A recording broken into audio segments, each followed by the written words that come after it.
evaporation, the process of changing of a liquid into gas phase is called evaporation. Liquid का gas में change होना evaporation है। यहाँ देखें, फर्ज करें ये बर्तन है, इसमें पेट्रोल है, तो पेट्रोल के मालिक्यूल अपनी सतह से, लिक्विड सतह से एक एक करके उड़ जाते हैं, यानी लिक्विड से गैस में चेंज हो जाते हैं, यानी लिक्विड से गैस में चेंज होने का प्रोसेस जो है वो इवेपोरेशन है। Condensation, the process in which a gas is change into liquid, gas जब दोबारा लिक्विड में चेंज होती है, इस प्रोसेस को कंडेंसेशन कहते हैं। फर्ज करें ये हवा में गैस के वाटर के मालिक्यूल हैं, वाटर मालिक्यूल गैसियस स्टेट में हैं, जब ये दोबारा लिक्विड को टच करते हैं तो ये वाटर के मालिक्यूल यानी गैसियस स्टेट वाले दोबारा लिक्विड चेंज हो जाते हैं, लिक्विड बन जाते हैं। क्वेश्चन बनेगा what is evaporation and condensation. Evaporation is an endothermic process, ये एंडोथर्मिक प्रोसेस है, यानी इसमें हीट एब्जॉर्ब होती है। ये लिक्विड जो है वो सराउंडिंग से हीट एब्जॉर्ब करता है और गैस में चेंज हो जाता है। 1 मोल वाटर जो कि लिक्विड स्टेट में है, उसको 1 मोल वाटर गैसियस स्टेट में कन्वर्ट करने के लिए 40.7 किलो जूल एनर्जी चाहिए होती है, यानी वाटर की हीट ऑफ वेपराइजेशन जो है वो 40.7 किलो जूल पर मोल है। क्वेश्चन बनेगा how evaporation take place, evaporation कैसे होती है। In the liquid state all the molecule do not have same kinetic energy, अक्सर मालिक्यूल ऐसे होते हैं जिनकी काइनेटिक एनर्जी एक जैसी नहीं होती।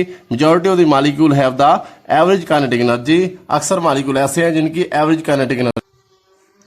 Few molecule have more than average kinetic energy, कुछ मालिक्यूल की एनर्जी एवरेज से ज्यादा होती है। These molecule overcome the attractive forces, जिनकी एनर्जी एवरेज से ज्यादा होती है वो अट्रैक्टिव फोर्सेज को ब्रेक करते हैं and escape from the surface of the liquid, और लिक्विड की सरफेस से उड़ जाते हैं और इवेपोरेशन हो जाती है। अक्सर मालिक्यूल के पास एवरेज काइनेटिक एनर्जी होती है, कुछ मालिक्यूल ऐसे होते हैं जिनकी एनर्जी एवरेज से ज्यादा होती है, एवरेज काइनेटिक एनर्जी से ज्यादा होती है। ऐसे मालिक्यूल जिनकी एनर्जी एवरेज से ज्यादा होती है वो सरफेस से उड़ जाते हैं, जैसे कि ये मालिक्यूल दिखाए गए हैं, इनकी एनर्जी एवरेज से ज्यादा है, ये सरफेस को छोड़ के उड़ जाते हैं, इस तरीके से इवेपोरेशन हो जाती है। Evaporation is a continuous process taking place at all temperature. Evaporation एक मुसलसल अमल है और ये तमाम टेम्परेचर पर जारी रहता है। एक्सप्लेन करें, ये सवाल भी बन सकता है। The rate of evaporation is directly proportional to temperature, evaporation का जो रेट है, रफ्तार है, वो टेम्परेचर के डायरेक्टली प्रोपोर्शनल होता है। It increase with increase in the temperature, temperature बढ़ने से इवेपोरेशन की रफ्तार बढ़ जाती है। Due to increase in the kinetic energy, जब टेम्परेचर बढ़ेगा तो काइनेटिक एनर्जी बढ़ेगी और इवेपोरेशन का रेट भी बढ़ जाएगा, ज्यादा मॉलिक्यूल इवेपोरेट करेंगे। Evaporation continue even at very low temperature, बहुत कम टेम्परेचर पे इवेपोरेशन जारी रहता है, but the rate of evaporation decrease, लेकिन इवेपोरेशन की रफ्तार जो है वो कम हो जाती है। यानी टेम्परेचर के डायरेक्टली प्रोपोर्शनल होने का मतलब ये है कि जब टेम्परेचर ज्यादा होगा रेट ऑफ इवेपोरेशन ज्यादा होगा, जब टेम्परेचर कम होगा तो रेट ऑफ इवेपोरेशन कम होगा, लेकिन ये जारी रहेगा even at very low temperature. Evaporation is a cooling process, explain. Evaporation एक कूलिंग प्रोसेस है, ठंडक पैदा होती है, इससे एक्सप्लेन करना है। इसको समझने के लिए इस डायग्राम को देखते हैं। ये एक कंटेनर है जिसके अंदर ये लिक्विड है।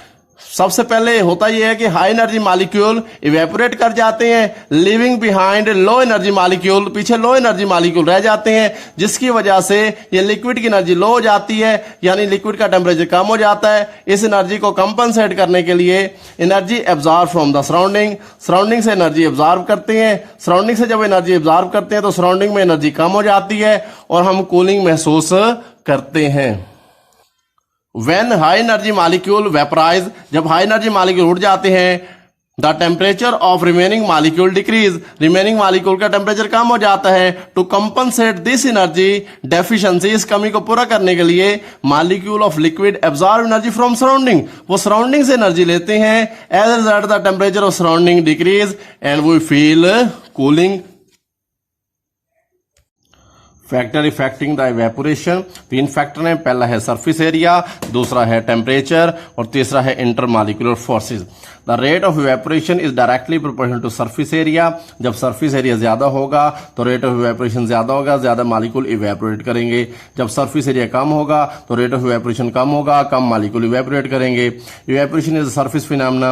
इवेपोरेशन का जो फिनोमेना है वो सरफेस से होता है, लिक्विड की सरफेस से। Greater the surface area greater is the evaporation and vice versa. जब इवेपोरेशन सरफेस एरिया ज्यादा होगा तो इवेपोरेशन का अमल भी ज्यादा होगा, सरफेस एरिया कम होगा इवेपोरेशन का अमल कम होगा। For example a saucer is used if tea is to be cooled quickly. अगर चाय को जल्दी ठंडा करना हो तो सॉसर यूज किया जाता है। This is because evaporation from largest surface area of saucer is more than smaller surface area of tea cup. Tea cup का एरिया कम होता है इसलिए चाय जल्दी ठंडी नहीं होती, और सॉसर का एरिया ज्यादा होता है, उसमें इवेपोरेशन ज्यादा होती है और चाय जल्दी ठंडी हो जाती है। यहाँ दिखाया गया है कि जब सरफेस एरिया ज्यादा है तो ज्यादा मॉलिक्यूल इवेपोरेट कर रहे हैं, जब सरफेस एरिया कम है तो कम मॉलिक्यूल इवेपोरेट कर रहे हैं। टेम्परेचर को देखते हैं। Rate of evaporation is directly proportional to temperature and kinetic energy is directly proportional to temperature. जब टेम्परेचर बढ़ेगा तो काइनेटिक एनर्जी बढ़ेगी और रेट ऑफ इवेपोरेशन बढ़ेगा। जब टेम्परेचर कम होगा काइनेटिक एनर्जी कम हो जाएगी तो रेट ऑफ इवेपोरेशन भी कम हो जाएगा। At high temperature rate of evaporation is high. Temperature बढ़ता है तो रेट ऑफ इवेपोरेशन भी बढ़ जाता है, because kinetic energy of the molecule increase. Temperature बढ़ने से काइनेटिक एनर्जी बढ़ जाती है, that overcome the inter molecular forces, जो कि इंटर मॉलिक्यूलर फोर्सेज को तोड़ देती है। इवेपोरेट रिपीडली, और फिर लिक्विड जो है वो जल्दी इवेपोरेट हो जाता है। Water level in a container with hot water decrease earlier than cooled water container. ऐसा कंटेनर जिसमें हॉट वाटर है उसका लेवल पहले कम हो जाता है ठंडे वाटर वाले कंटेनर की निस्बत। Intermolecular forces rate of evaporation is inversely proportional to intermolecular force. Intermolecular forces के इनवर्स है। इंटरमॉलिक्यूलर फोर्सेज ज्यादा होंगी, रेट ऑफ इवेपोरेशन कम होगा। इंटरमॉलिक्यूलर फोर्सेज कम होंगी, रेट ऑफ इवेपोरेशन ज्यादा होगा। If intermolecular forces are stronger molecule face difficulty in evaporation. जब forces ज्यादा होती हैं तो मॉलिक्यूल इवेपोरेट होने में मुश्किल होती है, यानी रेट ऑफ इवेपोरेशन कम होता है। मिसाल के तौर पर water has stronger intermolecular forces than alcohol. Water में फोर्सेज ज्यादा स्ट्रांग होती हैं, इसलिए वाटर जो है वो उसका रेट ऑफ इवेपोरेशन कम है, और अल्कोहल में फोर्सेज कम है, इसलिए अल्कोहल का रेट ऑफ इवेपोरेशन वाटर की निस्बत ज्यादा है। अल्लाह हाफिज।